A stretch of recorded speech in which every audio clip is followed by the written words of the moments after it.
Karibu sana KBTV. Bwana, hii leo hapa nimewaletea, unamuona hapa, huyu ni chura, lakini sio chura ile ya kawaida ambao umemzoea wewe. Hao chura ni adimu sana duniani, ama Tanzania naweza nikakwambia ni adimu mno, na ni chura mwenye sumu ya hatari.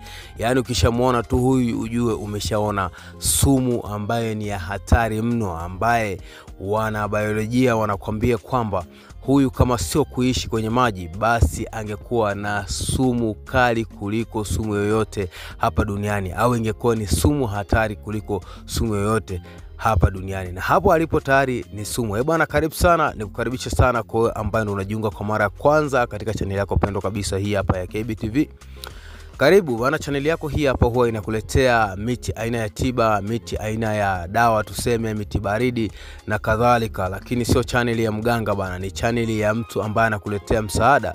Labda kama una tatizo fulani unaweza ukajitibiaje na kuletea mti kwa njia ya picha kabisa ama video, unakuwa unajua kabisa iko hivi na jinsi gani ya kuandaa na jinsi gani ya kuweza kujihudumia mwenyewe. Karibu mno.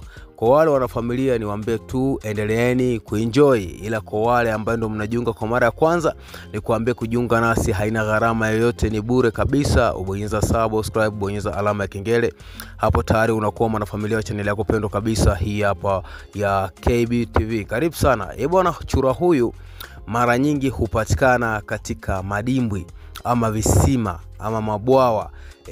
Yani mabwawa yale madogo ambaye yanaishi maji machafu na wadudu wengi, na yeye pia ndo anaweza kupatikana hapo. Hapatikani kwenye ziwa wala kwenye bahari.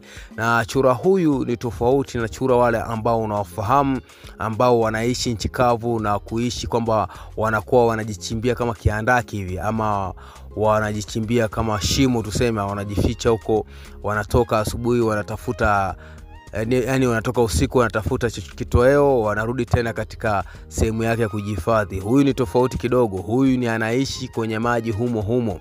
Kazi yake ni kuishi kwenye maji, na kama haumfahamu au ushaikutana naye, chura huyu kwenye maji anapoishi, wakati wa kuelea kama hivi huwa anajijaza upepo. Yani akishajijaza upepo anakuwa anaelea, anakuwa kama puto. Alafu wakati mwingine, wakati wa kuogelea, chura huyu sio kwamba anaogelea kama jinsi alivyojijaza upepo hivi, hapana. Chura huyu wakati wa kuogelea ni kwamba huwa anajitanua, yani miguu yake pamoja na ubavu wake huwa inasawazika, ni kwamba ni kama anaota mbawa fulani hivi, yani anajitanua, anakuwa kama tuseme mfano wa ndege anavyopaa, anavyojitanua, na yeye pia ngozi yake hujitanua, hulingana kabisa na miguu yake, yani mpaka hufunika miguu, kwa sababu yeye huogelea kutumia hizo mbawa, haogelei kwa kutumia miguu. Yani ndo jinsi alivyo, ndo kipaji alichokipewa na kipawa. Na chura huyu maajabu yake mengine bwana ni kwamba huwa anawinda ama anakula chakula kwa kuweza kunyakua kwa kutumia ulimi wake. Kwa mfano kama wa kinyonga. Wengi tunafahamu vinyonga huwa wanakula vile hivyo kwa kuweza kumnasa mdudu kwa kutumia ulimi wake, kwa kuweza kurefusha, kwa sababu mwisho wa siku anaurefusha ulimi na kunasa mdudu au kiumbe ambaye anataka kumla na kummeza. Basi na huyu vile ndivyo alivyo, ana ulimi mrefu sana, lakini hatujaweza kufanya utafiti tukapata ni inchi ngapi. Inawezekana ikazidi inchi kadhaa. Kwa hiyo ni mrefu sana. Kwa hiyo mdudu hata akiwa karibia na hatua moja au futi moja anaweza akamnasa na kumlamba na kummeza na kuendelea kumtafuna na kumla. Bana, chura huyu ni sumu moja ya hatari sana, kwa sababu mwisho wa siku chura huyu hadhuriwi na mnyama au na mdudu, lakini pale atakapodhuriwa na mdudu, huyo mdudu naye pia hudhurika, kwa sababu naongelea kuna viura wengine huwa wanamezwa hata na nyoka, lakini chura huyu hapa akimezwa na nyoka, basi huyo nyoka mwenyewe hupoteza maisha, kwa sababu yeye mwenyewe pia ni sumu. Kwa hiyo mwisho wa siku nyoka atakayemgonga, atakayemmeza, inakuwa ni hatari zaidi. Na chura huyu ni jasiri vile vibaya mno, hupambana na nyoka, na upambanaji wake wa nyoka ni kwamba humuotea nyoka na kumwai na kumngata kwenye kichwa.